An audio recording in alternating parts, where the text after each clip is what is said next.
Assalamualaikum warahmatullahi wabarakatuh. Halo Sobat Sehat Rumah Sakit Unan, bagaimana nih kabarnya hari ini?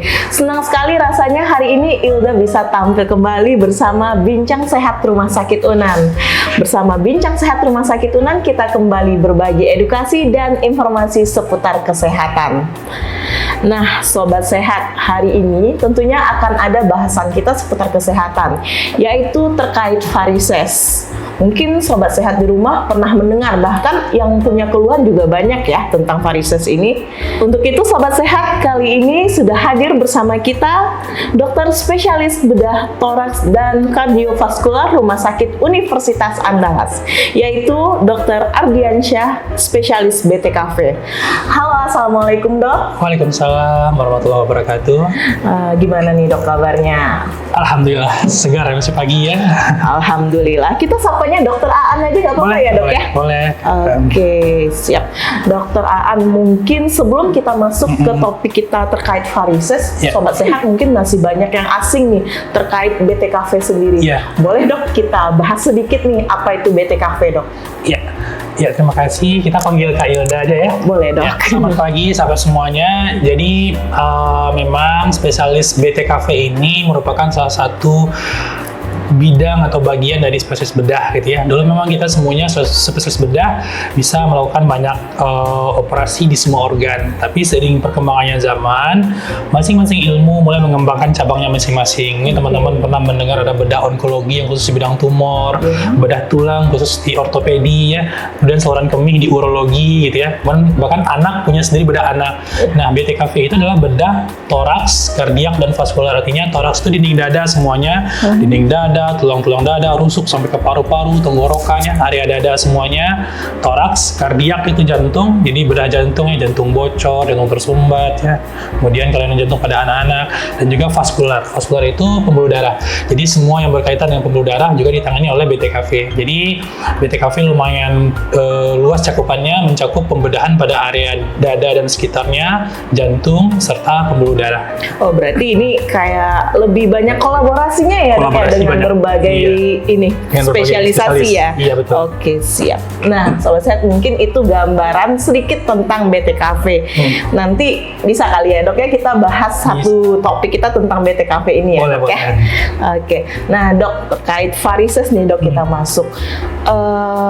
Kita temanya kali ini adalah varises apakah bisa diobati? Mungkin orang-orang di luar sana masih bertanya, dia punya keluhan, dia harus apa ya?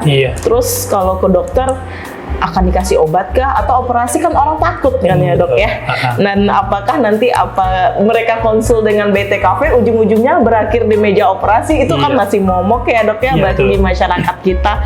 Nah, mungkin masyarakat kita perlu tahu dulu nih dok, varises ini apa dok? Boleh dijelaskan?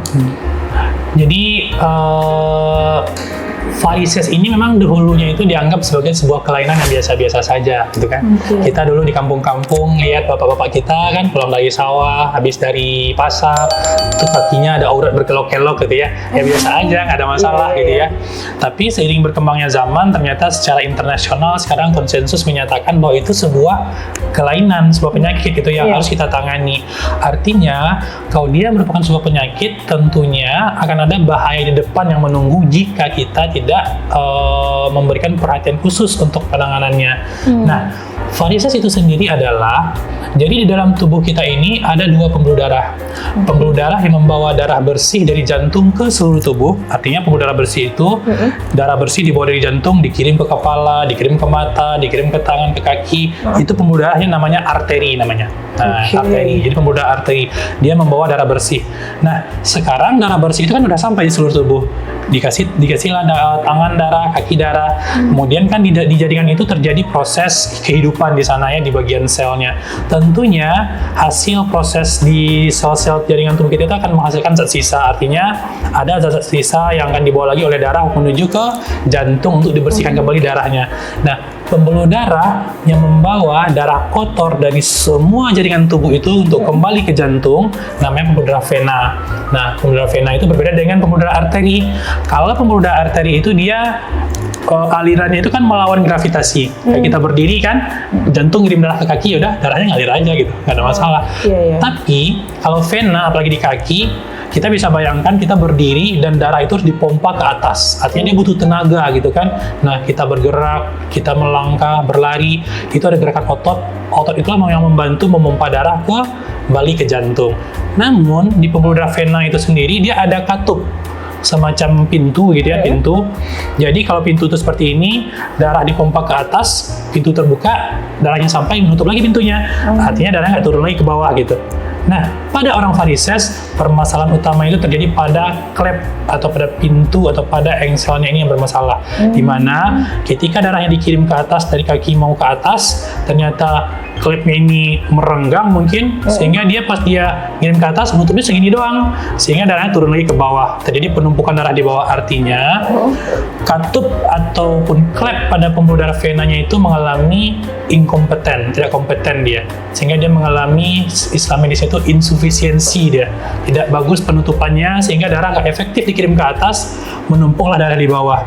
Ketika darah menumpuk di bawah, kita lihat kaki kita kan cuma segede-gede itu aja tuh, nggak akan berkembang lebih besar kan. Sementara darah itu ditampung sama pembuluh darah vena. Karena venanya itu nggak bisa memompa darah ke atas terus, akhirnya venanya makin lama lebar.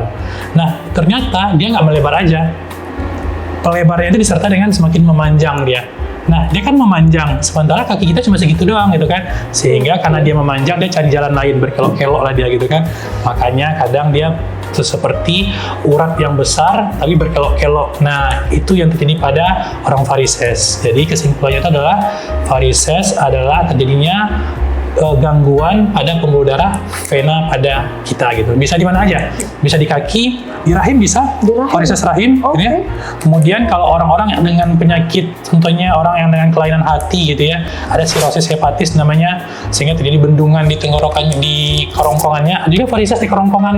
Kalau pecah, perdarahan bisa mengancam nyawa gitu. Kemudian pada laki-laki juga bisa terjadi varises pada organ-organ kelaki-lakiannya gitu. Jadi dimanapun pembuluh darah vena kita bisa terjadi varises, walaupun yang sering nampak sama kita karena sehari-hari gitu ya, varises pada kaki. Oke, tapi kalau untuk di organ lain seperti yang dokter sebutkan tadi itu termasuk jarang ya dok ya? Jarang, dan kadang pasien datang dengan keluhan, di screening, diperiksa, ternyata nggak bisa hamil, masalahnya apa gitu ya, macam-macam gitu kan. Pada akhirnya berapa kali waktu itu kita pernah dikonsulkan waktu kita masih di pendidikan ya di Jakarta dulu, ada yang kita lakukan penanganan pada varises pada rahimnya, alhamdulillah sering berjalan waktu ini bisa hamil lagi gitu. Ini macam-macam. Yang paling sering muncul itu memang di kaki. Iya.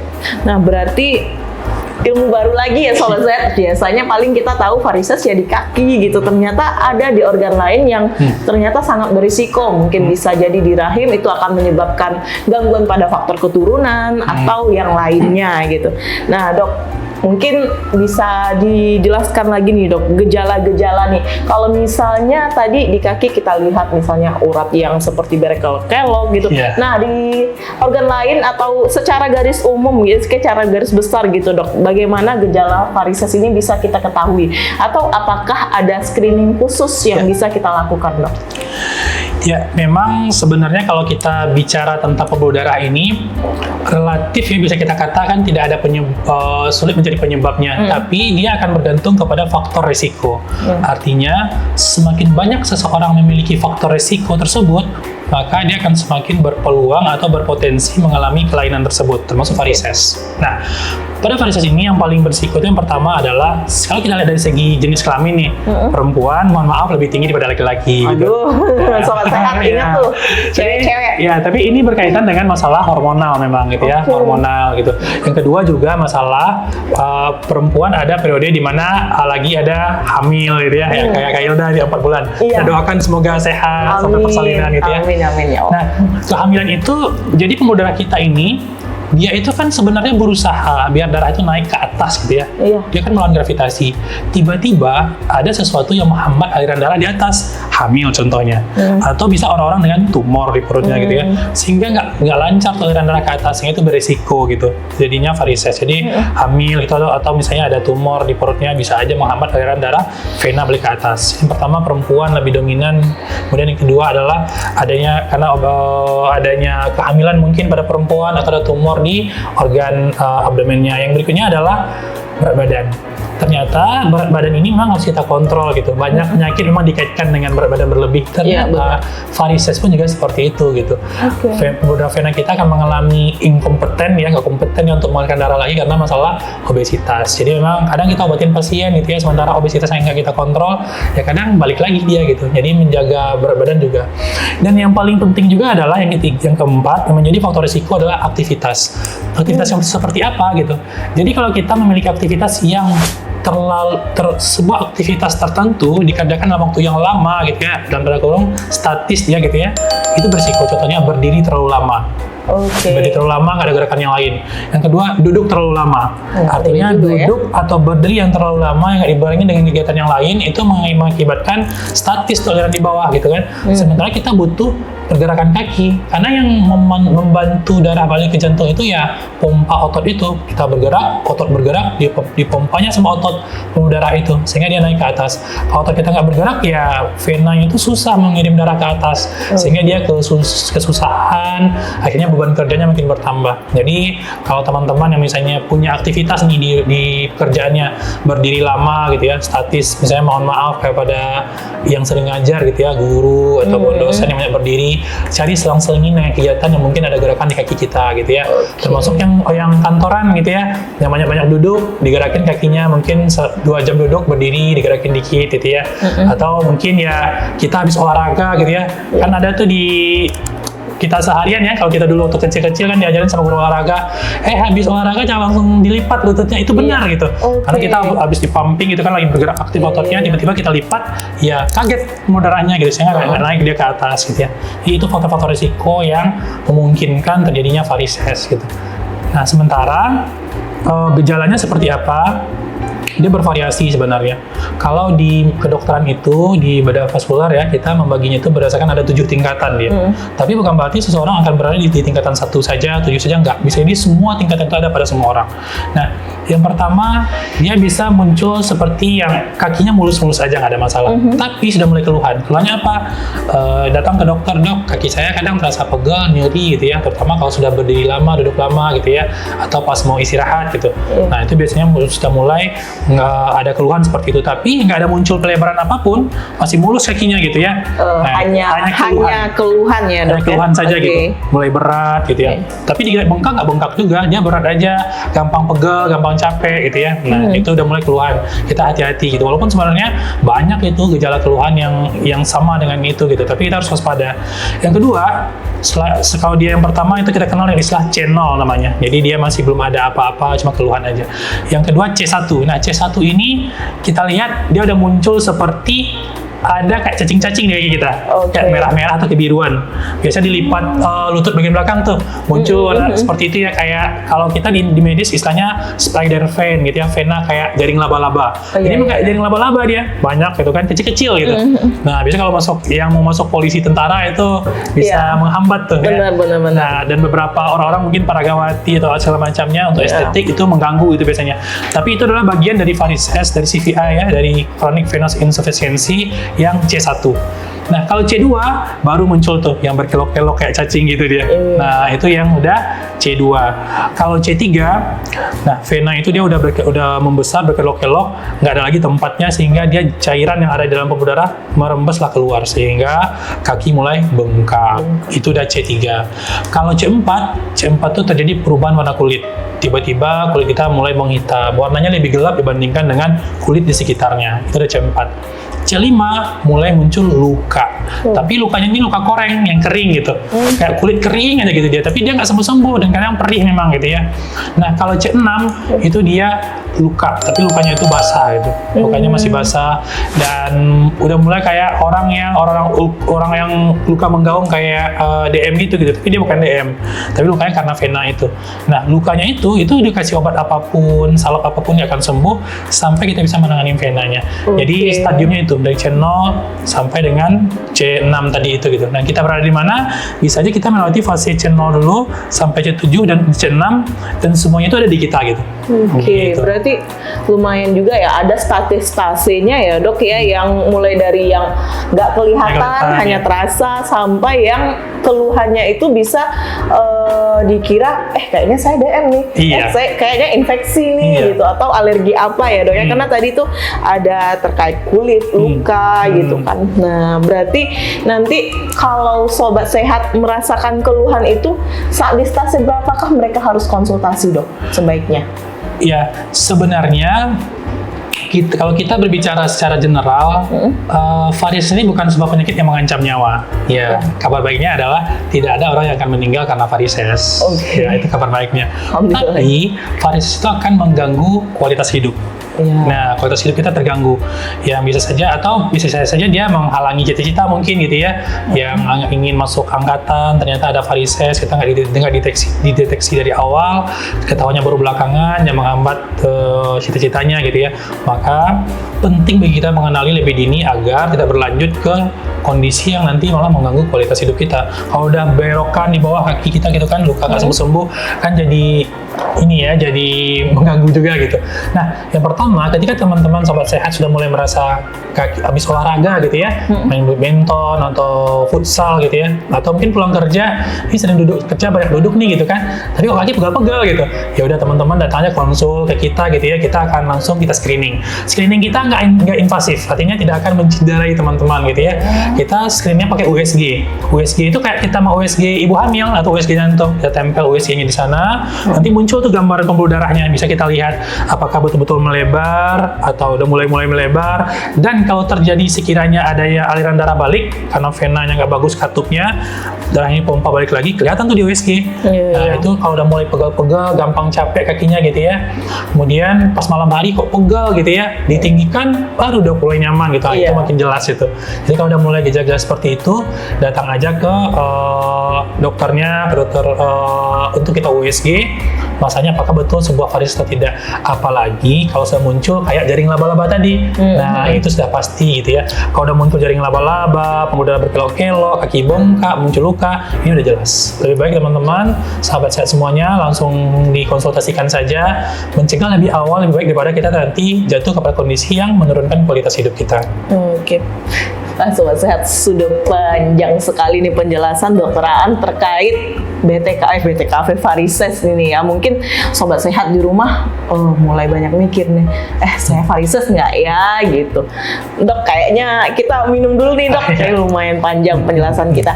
Seperti biasa sobat sehat, kita ditemani oleh Covéa Rumah Sakit Unan. Nah, Hilda hari ini dengan varian Thai tea dan Dokter Aan ini kopi susunya. Kopi susunya. Ya dok, silakan kita coba. Segar ya dok ya? Segar. Sobat sehat yang ke Rumah Sakit Unan nih bisa ya ke stand kita yang ada di lantai 1 dekat poliklinik. Jadi gerah-gerah, kalau misalnya hujan pun ada yang hangat. Tenang, Covéa ada semua variannya. Oke. Nah, Dokter Aan, tadi kita kan sempat bahas tentang gejala varisesnya dan ternyata ini sebenarnya nggak akan membahayakan sangat gitu, tapi akan mengurangi kualitas hidup. Terus mungkin sobat sehat juga akan bertanya, Dok, seperti Hilda juga sih bertanya-tanya kalau kayak gitu. Nah, karena nggak semua orang mau mengobati kalau saat ini ya, Dok ya, apalagi pengetahuannya kurang, terus akan berpikir panjang, ini didanai apa enggak ya, makanya sampai orang itu mungkin kalau hanya kebutuhan, misalnya mau masuk polisi kah, atau profesi-profesi lain yang akan melihat hal tersebut gitu. Nah, sebenarnya ini bisa ditangani dengan asuransi seperti BPJS nggak ya, Dok ya? Ya, jadi teman-teman semua, memang dahulunya itu ya, seperti yang kita sampaikan tadi, varises ini dianggap sebagai sebuah estetika, kosmetik gitu ya. Jadi tidak diklaim tuh sama asuransi secara internasional pun juga waktu itu. Tapi ya seiring berkembangnya penyakit dan keilmuan gitu ya, secara internasional kita sudah menyatakan ini sebuah kelainan. Sudah ada konsensusnya tentang, kalau di kedokteran itu namanya chronic venous insufficiency, artinya penyakit insufisiensi atau semacam reflux, aliran balik, gangguan aliran balik dari vena yang terjadi secara kronis. Kronis itu proses yang sudah lama gitu ya. Jadi kalau teman-teman mendengar istilah kronis, itu bukan berat artinya, tapi perjalanan penyakit yang sudah sangat lama, itu artinya kronis. Tapi kalau akut itu baru. Jadi ya akut berarti baru terjadi dalam 1 hari mungkin, 1 minggu gitu ya, atau 1 bulan. Tapi kalau kronis artinya udah lebih berbulan-bulan kejadiannya itu. Nah, jadi gangguan vena ini masuk ke dalam penyakit yang kronis. Dia udah terjadi berbulan-bulan, bahkan bertahun-tahun gitu ya. Dan mungkin teman-teman ngenalin sejak SMA udah mulai muncul gitu ya. Udah makin besar sampai sekarang gitu ya. Dulu dianggap sebagai sebuah estetik, tapi sekarang khusus mungkin pada kondisi yang C0, yang tanpa gejala, yang tanpa gambaran tadi, dan mungkin C1 gitu ya. Mungkin itu dianggap sebagai kosmetik. Masih beberapa sekarang masih dianggap sebagai kosmetik. Cuma kalau gejalanya ternyata memberat gitu ya, itu bisa saja kita jadikan sebagai bahan pertimbangan untuk kita obati gitu, sehingga itu ditanggung kok sama BPJS gitu ya. Nah, apalagi kalau dia sudah C2 ke atas, sudah muncul vena yang berkelok-kelok, itu semuanya untuk kita di BPJS itu ditanggung gitu. Teman-teman, sobat sehat semuanya, nggak usah panik, datang ke klinik kita, ke poliklinik kita di BTKV ya. Di poli kita kan USG, kalau sekiranya indikasi untuk kita tangani gitu, dan semua itu ditanggung sama BPJS. Dan kabar baiknya untuk teman-teman adalah, untuk sobat sehat semua adalah, seiring perkembangannya ilmu kedokteran, kita memang selalu mengembangkan bagaimana tindakan-tindakan pembedahan itu tidak terlalu banyak melakukan cedera atau luka ke pasien gitu. Termasuk varises. Dulu varises itu kalau udah berkelok-kelok, wah itu operasi besar. Karena venanya itu emang dicabut semuanya gitu ya, dari lipat paha sampai mata kaki. Nah itu bekas lukanya lumayan gitu, dicabut. Ada yang banyak luka, ada yang banyak lukanya 1 cm 1 cm gitu ya. Ada yang lukanya dikit, tapi pada prinsipnya menyisakan luka yang berbekas gitu ya. Sehingga pada beberapa orang yang mungkin misalnya kayak untuk kosmetik gitu ya, yang paragawati atau yang butuh penampilan, itu mengganggu memang gitu ya.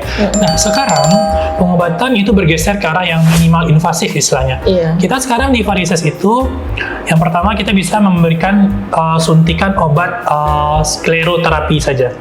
Pada C1 itu biasanya yang muncul yang muncul kayak spider vein itu, yang kayak jaring laba-laba itu, kita bisa berikan obat untuk menghancurkan, prinsipnya untuk menutup venanya, kita suntikan gitu. Jadi kayak kita suntik biasa, nggak ada bekasnya. Nah, nanti setelah kita suntikin obatnya, kita balut, kita tekan berapa jam, berapa hari, insya Allah nanti akan hilang itu ininya. Jadi itu ada yang keluar nggak, Dok? Cairannya kan ditekan tuh. Nggak ada. Nggak ada ya? Jadi emang sifat venanya itu dia sclerotic agent istilahnya. Jadi dia memang menghancurkan gitu ya, vena-vena yang mengalami pelebaran atau pertumbuhan yang anormal itu ya. Kemudian yang kedua, kalau misalnya udah varisesnya ada besar-besar, artinya nggak bisa lagi kalau kita injeksikan obat, terlalu banyak cairan yang masuk, nggak efektif, sehingga pengobatan sekarang melanjut ke namanya itu ablasi. Ablasi itu kita matikan venanya. Jadi masih bermain di jarum, kita tusuk di pembuluh darah vena yang berada di atas mata kaki, jarum masuk, kemudian selang itu ya selang yang kecil sih, sebesar ujung jarum itu juga. Selang itu kan berjalan sampai ke lipat pahanya di sini. Itu di poli atau di OKA, Dok? Di kamar operasi. Oh, di kamar operasi ya. Tapi kalau penyuntikan bisa di poli ya, Dok? Penyuntikan bisa di poli. Tapi ini dikerjakan di kamar operasi dan biasanya di bius lokal bisa. Artinya teman-teman sobat sehat semua masih sadar. Atau kalau misalnya bagi lagi yang ambang nyerinya takut nih gitu ya, bisa kita bius separuh ke bawah aja bisa, masih bisa kok kita ngomong-ngomong operasi gitu ya. Dibius sebagian bawah ke bawah aja. Nanti jarumnya masuk di sini, masuk selang sampai ke sini. Kemudian dengan energi panas atau ada istilahnya radiofrekuensi ablasi, ada endovenous laser ablasi yang menggunakan laser atau energi panas. Kita bakar tuh pembuluh darah vena yang mengalami pelebaran itu. Kita bakar. Nah, sebelum kita bakar biasanya kita akan melindungi jaringan yang luarnya itu dengan cairan yang mengandung obat anti nyeri, kemudian dan obat-obatan lainnya, sehingga yang dibakar itu memang pembuluh darah venanya saja tanpa mengganggu merubah warna dari kulitnya gitu, nggak akan ada luka bakar sepanjang itu, insya Allah gitu ya. Jadi kita bakar semuanya, udah habis venanya yang ini, yang mengalami varises itu, sehingga venanya mati dan fungsi vena yang lainnya itu akan digantikan oleh vena-vena yang lain gitu. Berarti tidak mengganggu? Tidak mengganggu fungsi kakinya. Selain kita laser dengan energi panas, ada juga yang memasukkannya semacam zat kimia, itu seperti lem ya atau glue. Kita gunakan bioglue glue seperti itu, kita sumpel gitu ya di dalamnya itu sehingga mati yang mengalami varises itu. Jadi sekarang bergeser, kalau teman-teman bertemu dengan dokter bedahnya gitu ya, mau operasi varises, itu pasti sekarang yang paling tren sekarang itu, mau teman-teman lihat di YouTube ataupun di TikTok segala macamnya, itu yang endovenous laser ablasi itu atau EVLA, dan sih bisa di YouTube ya. EVLA atau RFA, ada tuh macam-macam pilihannya. Jadi dia dikerjakan di kamar operasi, prosedurnya lebih kurang 30 menit sampai 1 jam paling lama, dan teman-teman palingan dirawat 1 hari untuk kita monitoring pasca operasi saja. Biasanya bisa pulang, tapi memang habis kita lakukan ablasi itu kakinya harus kita pasang stocking dulu untuk kita bebat. Ya, kita memastikan vena yang mati itu betul-betul mati, nggak ada lagi tempat bagi dia untuk melebar kembali. Karena apapun pengobatan pada varises tidak 100% bisa menyembuhkan gitu. Tetap ada potensinya 10-20% ya, 20% dia akan kembali lagi gitu. Dan kembali ke faktor risiko. Orang yang kita kerjakan, kita obatin varisesnya dengan kita ablasi, sementara dia nggak menjaga berat badan, tetap obesitas gitu ya, tentunya peluangnya muncul kembali ada. Atau misalnya ibu hamil, semakin sering hamil, sebenarnya ini faktor risiko gitu, nggak ada masalah hamil sering, nggak ada masalah gitu ya. Cuma kadang terhalang aja alirannya gitu ya. Kadang mungkin sekarang kita ablasi, kemudian besok hamil, berisiko kembali gitu ya. Berisiko, belum pasti ya, berisiko kembali untuk muncul gitu. Makanya kadang butuh penjagaan yang ketat gitu ya. Dan bahkan pakai stocking tuh paling sering ininya. Dok, kalau misalnya berisiko kembali itu maksudnya apakah dia akan muncul di tempat yang baru atau di tempat yang sama, Dok? Nah, kadang macam-macam. Bisa dia muncul di tempat yang baru karena kebuka lagi tuh yang ininya gitu ya, atau dia muncul di tempat yang lama karena kebuka lagi, atau muncul di tempat yang baru, yang vena-vena yang baru tumbuh tadi melebar lagi dia gitu ya. Nah, dia mengalami inkompeten dia gitu. Berarti cara pencegahannya adalah dengan gaya hidup dan aktivitasnya ya, Dok? Betul. Jadi pasca operasi, ataupun bagi teman-teman yang sekarang mungkin masih ragu untuk operasi, misalnya ya, Dok kan saya masih belum ada muncul macam-macam gitu ya, masih baru kecapean doang gitu ya, atau masih kayak jaring laba-laba, Dok belum varises gitu ya. Pencegahan yang paling tepat adalah yang pertama, teman-teman jika sekiranya sobat sehat semuanya akan aktivitas lama, duduk lama, berdiri lama, mau olahraga, pakai stocking compression untuk orang varises itu ada ukurannya. Dia ada ukuran. Nanti kita share ya gambarnya ya, Dok ya. Nanti ada ukurannya 1, 2, 3 gitu ya. Nanti diukur sama teman-teman yang jualan itu di farmasi, nanti diukur diameter kakinya berapa, nanti diukur. Jadi setiap aktivitas mau lama pakai itu. Jadi dia venanya nggak akan melebar gitu ya. Usah diupayakan. Pun habis operasi pun juga kayak begitu sekitar berapa minggu. Atau teman-teman kalau misalnya habis aktivitas lama, duduk lama, berdiri lama, pas mau tidur, biasakan kakinya ditinggikan dulu sekitar 30 derajat sehingga alirannya itu lancar gitu ya. Kita membantu memanjakan kembali venanya. Berat badan jangan lupa, kalau sekiranya bisa untuk mencapai berat badan yang ideal sesuai dengan berat badan ideal kita, maka capailah seperti itu untuk menjaga juga kompetensi dari katup kita agar tidak dia mengalami kerusakan gitu. Oke, nah itu sobat sehat, penjelasan Dokter Aan terkait varises udah lengkap banget nih, mulai dari gejalanya, terus faktor resikonya, sama penanganannya, bahkan detail operasinya ilmunya tadi pun sudah dijelaskan sama Dokter Aan. Dan juga tenang Sobat Sehat, ini sudah di cover loh sama BPJS Kesehatan gitu ya. Dok, mungkin kalau kita bahas lebih lanjut akan lebih banyak lagi nih dok. Nah, mungkin sekarang boleh nih dok kita sampaikan nih pesan-pesan closing statement dokter nih terkait varises ini kepada Sobat Sehatnya. Ya, jadi sebagai closing statement kita pada kesempatan kali ini untuk Sobat Sehat semuanya, jangan apa istilahnya ya, sekiranya teman-teman punya keluhan, kakinya mulai terasa gampang pegel, gampang capek gitu ya, apalagi udah muncul jaring laba-laba atau mungkin muncul vena yang berkelok-kelok gitu ya, jangan sungkan, segera datang aja ke rumah sakit kita, konsul ke poliklinik kita screening gitu, kita USG, apakah itu ada kelainan pada pembuluh venanya atau tidak, apakah itu varises atau tidak. Kalau sekiranya iya, nanti kita bisa konsultasi bersama, kita bisa diskusi, apakah kita akan maju ke pencegahan berupa operasi tadi ya, yang kita jelaskan tadi, atau teman-teman masih memilih untuk mencoba gaya hidup dan atau lifestyle yang memungkinkan terlebih dahulu. Insya Allah nggak usah ragu-ragu, semuanya ditanggung sama BPJS ya. Alhamdulillah kita kan sekarang punya BPJS ya, nggak usah pusing, dan pelayanannya akan sama semuanya, tahapan operasinya, pengobatannya semuanya sama untuk semua pasien-pasien yang kita kerjakan penanganan varisesnya. Oke, terima kasih dok.